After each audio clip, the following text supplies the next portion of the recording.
If your garden routine needs some spicing up, you may want to consider adding herbs. Neil Denton explains some of the best ones to choose. Herbs are one of the things that we often are asked about, or I'm asked about, growing in the landscape and growing around the garden. And one of the things that herbs does for us is it certainly gives us a seasoning garden to help us in our cooking and gives us a fresh product that we can use. But oftentimes planting herbs can be misunderstood because some of them can be very aggressive. So you need to look at the size of them. If the tag doesn't tell you, look online, because things that are low growing can be shaded out by the taller herbs.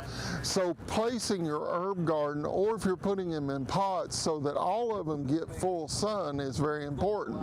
And we have very few things that are healthy to use as far as pesticides on herbs. So making sure that they have good airflow where you put them is very important as well, to keep them dried off and also to keep them handy for you in the kitchen and around the house. Now, herbs are typically very much driven by the amount of sun they can get, and also driven by the fact that they're in a well-drained soil. Most herbs do not withstand a tight soil or a tight clay soil, so you have to put them somewhere so they'll drain out very easily. Remember, when you're planting herbs, you want to give them plenty of room in a pot. So it may not be a situation where you want to get small pots and put herbs in them because you're going to have to water them more frequently.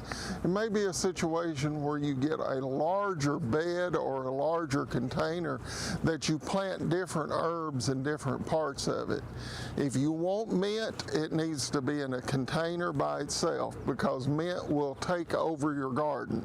Mint is extraordinarily aggressive, so planting it in a pot and keeping the bottom of that pot out of soil contact, because it'll root through the drainage holes and will become a weed in your garden that's hard to control.